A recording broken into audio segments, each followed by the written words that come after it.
Personne n'aurait pu imaginer que derrière le sourire triomphant de Marcel Desailly, l'un des plus grands défenseurs de l'histoire du football français, se cachait un secret si lourd qu'il aurait pu tout détruire. On l'appelait le Roc, inébranlable sur le terrain, inattaquable en dehors. Mais il y a une nuit, après la victoire la plus éclatante de sa carrière, où il a failli tout avouer. « Je n'ai jamais appartenu nulle part », a-t-il murmuré à un ami proche, dans un moment de faiblesse rare. Ce n'était pas un caprice de star, ni la pose d'un champion fatigué de la gloire. C'était le cri étouffé d'un homme dont l'identité a toujours été un champ de bataille. Comment un garçon né à Accra, au Ghana, a-t-il fini par soulever la Coupe du Monde pour la France, tout en étant regardé par certains comme un étranger, même au sommet de sa gloire? Quels sont ces épisodes ténébreux de son enfance que Desailly refuse encore d'aborder ouvertement? Ses failles familiales, ses blessures secrètes qui auraient pu faire basculer sa destinée? Et surtout, que s'est-il vraiment passé dans les coulisses du vestiaire des Bleus, lorsque l'équipe la plus mythique de France était menacée d'implosion par des tensions ethniques, des jalousies et des trahisons silencieuses? Aujourd'hui, alors que les projecteurs se sont éteints et que les scandales les plus inavouables n'appartiennent plus qu'aux murmures des anciens, une question hante encore tous ceux qui croyaient connaître Marcel Desailly. Et si la plus grande victoire de sa vie avait aussi été sa plus profonde défaite? Voulez-vous connaître la vérité cachée derrière la légende du Roc? À la fin des années 1990, la France vibrait au rythme d'une génération dorée. Le football hexagonal se réinventait, bouleversait les codes, et s'ouvrait enfin à un melting pot où la couleur de la peau ne semblait plus avoir d'importance. C'était l'ère Zidane, Blanc, Thuram et bien sûr, Marcel Desailly. Pourtant, derrière l'unité de façade, l'histoire de Desailly restait à part, presque étrangère à cette équipe des Black, Blanc, Beurre, qui allait marquer l'histoire. Né le 7 septembre 1968 à Accra, au Ghana, Marcel Desailly de son vrai nom Odank Abbé n'a jamais connu son père biologique. Sa mère, fière et digne, épouse le consul français, Marcel Desailly père, qui donne au jeune garçon son nom et un ticket pour l'exil. L'enfant devient français, mais à quel prix? Arraché à ses racines, déraciné, Desailly grandit dans l'ombre d'un secret de famille. Il est l'enfant du hasard, celui que l'on ne présente jamais vraiment dans les réceptions officielles, celui qui sourit sans trop savoir s'il est vraiment chez lui. À Nantes, où il commence à jouer au football, Marcel n'est jamais tout à fait comme les autres. Trop africain pour certains, trop français pour d'autres, il évolue dans un entre-deux permanent, masquant ses blessures derrière une discipline de fer. Très vite, son talent explose. Il domine le milieu de terrain puis la défense, forgeant une réputation de guerrier silencieux, de leader froid qui ne laisse rien transparaître. Mais dans les vestiaires, on chuchote, il cache quelque chose, Desailly. Il ne parle jamais de ses origines, ni de son passé. En 1993, tout bascule. Le Milan AC l'arrache à la France et le propulse dans l'arène des géants. À Milan, Desailly gagne tout, mais ne trouve toujours pas de foyer. Les supporters l'adorent, mais les médias italiens le surnomment le mercenaire sans racines. Derrière le masque de l'athlète modèle, une question le hante. Est-il vraiment l'un des leurs, ou n'est-il qu'un pion déplacé au gré des intérêts du football moderne? Mais c'est sous le maillot bleu que la fracture atteint son paroxysme. Quand Aimé Jacquet compose son équipe pour la Coupe du Monde 1998, la France entière se divise. Desailly, capitaine de fortune, est à la fois le symbole de l'intégration réussie et la cible idéale pour les tensions raciales qui rongent le pays. Son amitié ambiguë avec Lilian Thuram, les regards de travers dans le vestiaire, les discussions feutrées sur ceux qui n'ont pas chanté la Marseillaise, tout cela alimente une atmosphère électrique. Le rock ne bronche pas, mais le poids du secret pèse de plus en plus lourd. En dehors du terrain, sa vie privée est un labyrinthe de zones d'ombre. Les tabloïds parlent d'aventures, de disputes familiales, d'un divorce où le resté secret pendant des années. Il y a ces rumeurs persistantes sur ses liens avec certains milieux ghanéens, ses investissements douteux, et ce silence pesant lorsqu'on évoque ses demi-frères, restés en Afrique, dans la misère. À ce moment précis de sa carrière, Marcel Desailly semble tout avoir. Titre, respect, fortune. Mais la vérité, c'est qu'il n'a jamais été aussi isolé.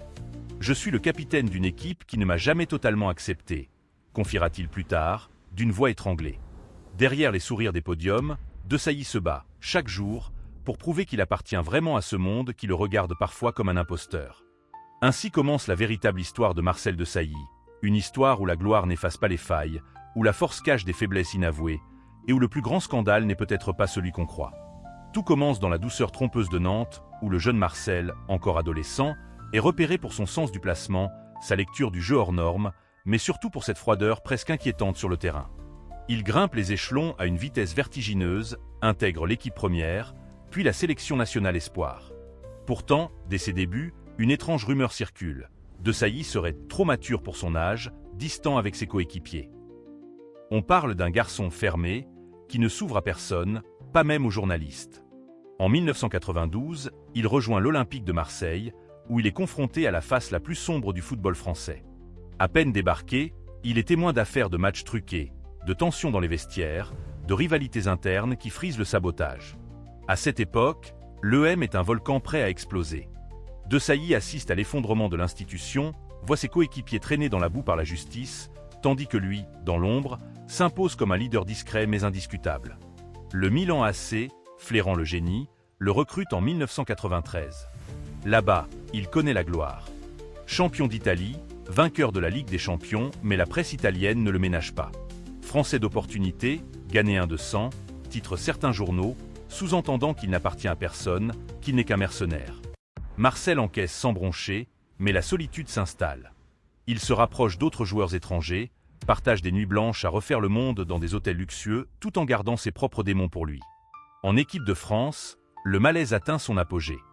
Lors de la préparation à la Coupe du Monde 1998, un incident éclate dans le vestiaire. Une violente altercation éclate entre plusieurs joueurs sur des sujets sensibles. La question de l'identité, des origines, des vrais et des faux Français divise le groupe. Desailly, choisi comme capitaine de circonstance en l'absence de Didier Deschamps, doit recoller les morceaux, calmer les égos. Mais certains ne lui pardonneront jamais son sang-froid apparent. Des journalistes murmurent qu'il aurait protégé certains joueurs impliqués dans des scandales internes, qu'il aurait couvert des disputes explosives entre clans, venus des banlieues et élites provinciales. Le « ROC » devient alors un mur entre la vérité et l'opinion publique. Le soir du 12 juillet 1998, sous les projecteurs du Stade de France, Desailly réalise enfin son rêve d'enfant. Il soulève la Coupe du Monde. Mais le bonheur est de courte durée. 2 jours plus tard, il apprend que son demi-frère, resté à Accra, a été arrêté dans une affaire de trafic illicite. Les médias africains s'emparent de l'affaire, insinuent que Marcel aurait payé le silence des autorités. En France, cette nouvelle circule en sourdine, mais certains tabloïds se demandent si le capitaine des Bleus n'est pas, lui aussi, rattrapé par un passé trouble. À Chelsea, en Angleterre, la pression ne faiblit pas. Desailly devient une légende, mais les blessures s'enchaînent, la fatigue mentale aussi. On parle d'un joueur usé, difficile à gérer, qui s'isole de plus en plus. Certains coéquipiers racontent des anecdotes glaçantes. Desailly refusait parfois de s'entraîner, disparaissait des soirées de l'équipe, ne répondait à aucun message. Il aurait confié à un ami « Je suis fatigué de devoir prouver, fatigué de sourire pour les caméras ». Au fil des années, sa vie personnelle se délite. Son mariage vole en éclats, des proches dénoncent sa froideur, son incapacité à se livrer. D'autres évoquent un homme déchiré entre 2 continents, 2 familles, 2 identités irréconciliables. Le scandale financier de certains investissements ratés à Accra finit par éclabousser son nom. On l'accuse d'avoir ruiné plusieurs petites entreprises locales en Afrique, d'avoir profité de sa notoriété pour des montages douteux. Mais Desailly, fidèle à lui-même, ne nie ni ne confirme jamais rien. Il se réfugie derrière une formule qu'il répète inlassablement aux journalistes « Je suis un homme libre, ni héros, ni coupable. Je suis juste moi-même ». Cette phrase, lourde de sens, résonne comme le dernier rempart d'un homme que la gloire n'a jamais vraiment protégé de ses blessures profondes. L'histoire de Marcel Desailly prend une tournure sombre lorsque les projecteurs s'éteignent et que les langues se délient enfin. Derrière la façade du rock, les fissures s'élargissent et les vérités les plus douloureuses remontent à la surface. On découvre alors un homme qui a tout sacrifié à la gloire, mais dont le prix payé est bien plus élevé que ce que le public a jamais su. En 2003, alors qu'il porte le brassard de capitaine à Chelsea, une fuite choquante surgit dans la presse anglaise. Desailly serait impliqué, indirectement, dans des transferts d'argent douteux entre le Ghana et l'Europe, via des sociétés écrans. Rapidement, l'enquête révèle que des membres de sa famille, restés à Accra, ont utilisé son nom pour légitimer des affaires illégales. La justice ne le poursuivra jamais directement, aucune preuve concrète contre lui, mais la suspicion entache durablement son image. Dans une interview restée célèbre, il lâche, d'une voix cassée, « On ne choisit pas toujours sa famille. J'aurais voulu protéger les miens, mais parfois on ne peut rien contre le passé. » Au même moment, la France découvre, stupéfaite, que le héros du 12 juillet 1998 n'a jamais chanté la Marseillaise avec ferveur. Certains anciens coéquipiers, anonymes, racontent comment Desailly préférait prier dans le vestiaire, en silence, pendant l'hymne national. Pour une partie du public, c'est une trahison. D'autres y voient la marque d'un homme profondément tiraillé, cherchant encore à concilier ses deux identités. Un ancien proche confie « Marcel a toujours eu peur qu'on le traite de traître. Il a trop souffert du rejet pour s'exposer davantage. » Dans le vestiaire des Bleus, la vérité est encore plus crue. Plusieurs joueurs racontent aujourd'hui qu'au moment le plus tendu de la Coupe du Monde 1998, Desailly a dû arbitrer, dans l'ombre, des conflits violents. Certains membres du staff parlent de menaces, de propos racistes échangés, d'un vestiaire prêt à exploser. C'est lui, le silencieux, qui a calmé les esprits, parfois au prix de ses propres convictions. « J'ai encaissé pour le groupe. J'ai pris sur moi parce qu'on ne gagne pas une Coupe du Monde en étant désunis », avoue-t-il des années plus tard, les larmes aux yeux. Mais le plus lourd secret de Marcel, c'est peut-être celui de sa jeunesse volée. Des années plus tard, il confie lors d'un entretien confidentiel que, tout petit, il a vu sa mère subir des violences de la part de son premier mari. Ce trauma, tue pendant des décennies, explique cette distance, cette froideur, ce besoin viscéral de contrôle qui a façonné son caractère. « Je n'ai jamais appris à pleurer. Il fallait tenir debout, coûte que coûte », murmure-t-il dans un souffle. Les médias, eux, oscillent entre compassion et cruauté. Certains éditorialistes parlent de l'éternel étranger, de l'homme sans patrie, d'autres le défendent, saluant son courage face à l'adversité et sa capacité à tout endurer sans jamais céder. Dans les réseaux sociaux de l'époque, les avis fusent, Desailly fascine autant qu'il dérange. On l'accuse de froideur, de calcul, mais on l'admire pour sa loyauté, sa droiture face à la tourmente. Un soir, dans une émission télévisée, l'ancien capitaine livre enfin une vérité que personne n'attendait. On croit que la gloire efface tout. C'est faux. La gloire, ça isole. Mais le pire, c'est de sentir qu'on ne sera jamais vraiment à sa place, nulle part. Dans le public, un silence de plomb. À cet instant, Desailly n'est plus le rock, mais un homme brisé qui, pour la première fois, laisse entrevoir sa vulnérabilité. L'émotion saisit la France. La légende, désormais, a un visage, mais aussi des cicatrices. Point à eu fil de toutes ces révélations, une question s'impose. Qui était vraiment Marcel Desailly? Était-il le rock inébranlable, le capitaine héroïque, ou bien un homme écartelé entre deux mondes, condamné à ne jamais trouver la paix? Chez Révélation célèbre, nous avons choisi de ne pas juger hâtivement. Les faits, aussi sombres soient-ils, ne peuvent effacer les exploits sportifs. Mais ils nous rappellent, cruellement, que derrière chaque champion se cache un être humain, avec ses faiblesses, ses zones d'ombre, ses contradictions.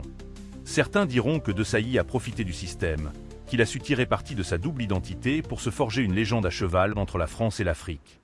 D'autres, au contraire, verront en lui le symbole même du déracinement, de l'intégration impossible, de l'éternelle lutte pour trouver sa place. La réalité, sans doute, est bien plus nuancée. Marcel Desailly fut tout à la fois le bouclier de l'équipe de France, la voix de ceux qui n'osaient pas parler, et l'exilé silencieux qui n'a jamais pu choisir sa terre d'attache. Faut-il condamner ces silences, ces non-dits, ces moments d'égarement?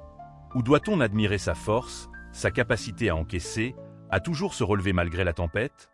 À la lumière de tout ce que nous avons appris, il apparaît que la vie de Desailly n'a jamais été une simple success story. Elle est faite de cicatrices, de réconciliations inachevées, de secrets tus parfois par nécessité, parfois par peur de briser l'équilibre fragile d'un vestiaire, d'une famille, d'un pays. Ce qui frappe, c'est la façon dont Marcel Desailly a toujours su garder la tête haute, même au cœur de la tourmente. Certains anciens coéquipiers racontent qu'il était le seul à pouvoir regarder ses adversaires dans les yeux, sans trembler. Mais dans l'intimité, il confiait sa solitude, son sentiment d'être étranger à sa propre réussite. « On m'a tout donné, mais on ne m'a jamais vraiment accepté », aurait-il soufflé un soir, loin des caméras.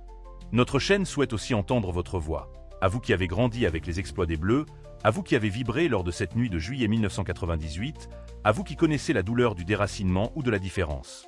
Que pensez-vous de Marcel Desailly aujourd'hui? Est-il pour vous le héros discret d'une génération dorée, ou un symbole tragique du prix à payer pour la gloire? Laquelle de ces failles vous touche ou vous dérange? Pensez-vous qu'il aurait pu tout avouer, tout changer, ou que le silence était sa seule issue?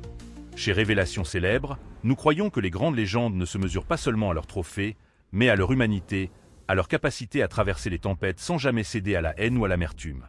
En ce sens, Marcel Desailly reste, malgré ses erreurs et ses ombres, l'un des plus fascinants personnages du sport français. Un homme dont le plus grand combat n'aura jamais été contre un adversaire, mais contre ses propres fantômes.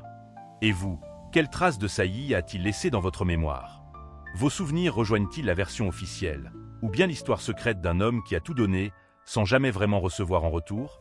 Votre avis, vos ressentis, sont aujourd'hui plus précieux que jamais pour comprendre la légende et peut-être, pour lui offrir enfin la place qui lui revient. Il existe des histoires qui, même après le dernier coup de sifflet, continuent de résonner dans la mémoire collective. Celle de Marcel Desailly en fait incontestablement partie. Aujourd'hui, lorsque le nom du rock réapparaît au détour d'une conversation, c'est toujours avec un mélange de respect, d'admiration, mais aussi d'interrogation. Que retiendra-t-on, au fond, de cet homme dont la trajectoire a traversé tant de tempêtes? Un champion qui a fait vibrer la France, mais aussi un enfant perdu entre deux patries, qui n'a jamais vraiment choisi où poser son âme. Les années ont passé, les jeunes générations connaissent le palmarès, les images d'archives, mais ignorent souvent la vérité derrière les sourires figés sur les photos. Desailly, dans ses rares interviews récentes, laisse parfois entrevoir une nostalgie discrète, une tristesse douce, comme celle de quelqu'un qui a tant donné sans jamais savoir s'il pouvait recevoir en retour. La grandeur, c'est aussi cela, endosser le poids du silence, porter les attentes d'un peuple, incarner une équipe, une époque, tout en restant soi-même l'éternel exilé. Sa carrière, certes, n'a pas été exempte de scandales ni de controverses. Mais l'empreinte qu'il a laissée, indélébile, va bien au-delà des titres. Marcel Desailly est devenu, presque malgré lui, le symbole de toutes ces générations qui se cherchent, qui doutent, qui avancent malgré le regard des autres. Il est la preuve qu'on peut devenir une légende sans jamais cesser d'être humain, avec ses faiblesses, ses peurs, ses regrets. Certains disent que certaines histoires n'auraient jamais dû être révélées. Mais désormais, vous savez. Vous connaissez la vérité derrière le masque, le cri silencieux d'un homme dont la plus belle victoire a peut-être été, justement, d'accepter qu'il ne serait jamais tout à fait à sa place. Et peut-être est-ce là, le véritable héritage de Marcel Desailly. Nous rappeler que derrière la gloire, la vraie force est d'apprendre à vivre avec ses failles, sans jamais cesser de rêver. Longtemps après que les stades se soient vidés et que les trophées aient pris la poussière, il restera cette leçon de vie, murmurée au fil des souvenirs. Certains secrets n'étaient pas faits pour être connus, mais à présent, ils vous appartiennent.